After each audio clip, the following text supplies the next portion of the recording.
Hi everyone, मैं एक basic concept बता रहा हूँ कि किसी भी दो फ्रैक्शन को कैसे हम लोग कंपेयर करते हैं। कंपेयर करने का सबसे आसान तरीका क्या है, पहले उस फ्रैक्शन को हम लिख देते हैं और उसको क्रॉस मल्टीप्लिकेशन करते हैं। क्रॉस मल्टीप्लिकेशन का मतलब क्या होता है कि पहला जो फ्रैक्शन है और दूसरा फ्रैक्शन है, तो पहला फ्रैक्शन का न्यूमरेटर से दूसरा फ्रैक्शन का डिनोमिनेटर से और पहला फ्रैक्शन का डिनोमिनेटर से दूसरे फ्रैक्शन का न्यूमरेटर में मल्टीप्लाई करते हैं। जैसे यहाँ पे किए हैं a बाई बी है और c बाई डी है, तो हम क्या कर रहे हैं a इंटू डी को मल्टीप्लाई कर रहे हैं, उसी तरह से b इंटू सी को कर रहे हैं। तो अगर ए डी बड़ा होता है बी सी से तो यहाँ ए बाई बी बड़ा हो जाता है सी डी से। अगर ए डी छोटा होता है बी सी से तो A by B C D से छोटा हो जाता है। अगर ए डी बराबर होता है बी सी से तो A by B equal to C D हो जाता है। कहने का मतलब क्या है कि अगर हम कंपेयर करेंगे, ग्रेटर है मल्टीप्लाई करने के बाद तो ग्रेटर होगा पूरा फ्रैक्शन, अगर मल्टीप्लाई करने के बाद क्रॉस मल्टीप्लिकेशन करने के बाद लेस होगा तो लेस होगा और इक्वल होगा तो इक्वल होगा। जैसे एग्जांपल लिए हम 3/8 और 4/13, इसमें हमको कंपेयर करना है। अब हम कॉन्सेप्ट क्या सीखा है आपको, पहले इसको हम लिख लेते हैं।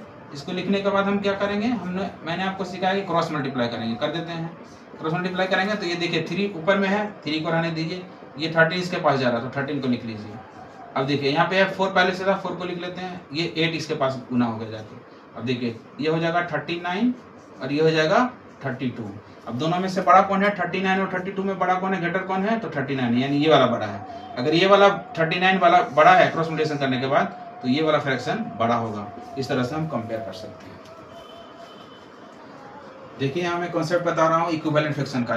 जैसे मान लेते हैं a बाई बी को एक फ्रैक्शन है तो इसका इक्विवेलेंट हमको निकालना है। इक्विवेलेंट निकालने का मतलब क्या होता है, जो न्यूमरेटर है और डिनोमिनेटर है उससे हम मल्टीप्लाई करते जाएंगे।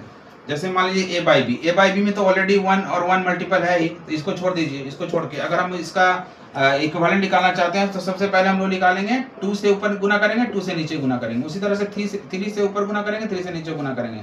4 से ऊपर गुना करेंगे, 4 से नीचे गुना करेंगे। तो जितना हमको इक्विवेलेंट फ्रैक्शन निकालना है उतना हम एक नंबर बड़ा बढ़ा के उसको मल्टीप्लाई करते जाएंगे। जैसे यहाँ क्वेश्चन दिया गया है कि 3 इक्विवेलेंट निकालना है इस फ्रैक्शन का 3/5 का, तो सबसे पहला इक्विवेलेंट फ्रैक्शन क्या हो जाएगा, हम आपको सिखाए हैं 3/5 है, इसको हम 2 से पहले ऊपर नीचे गुना कर देते हैं। जैसे गुना कर देंगे क्या हो जाएगा, तो हो जाएगा 6/10। इसको फिर दूसरा इक्विवेलेंट फ्रैक्शन निकालना है तो 3 से गुना कर देते हैं। 3 से गुना कर देंगे तो कितना हो जाएगा, 9/15। अगर इसको थर्ड निकालना है इक्विवेलेंट फ्रैक्शन तो इसको 4 से गुना कर देते हैं। 4 से करेंगे तो ये हो जाएगा 12/20। और देखिए ये आपस में सब बराबर है, यानी 6/10 बराबर है 9/15 के, बराबर है 12/20 के। ऑल आर इक्विवेलेंट फ्रैक्शन है। इस तरह से इक्विवेलेंट फ्रैक्शन निकालना होगा तो हम मल्टीप्लाई करते जाएंगे सब नंबर से।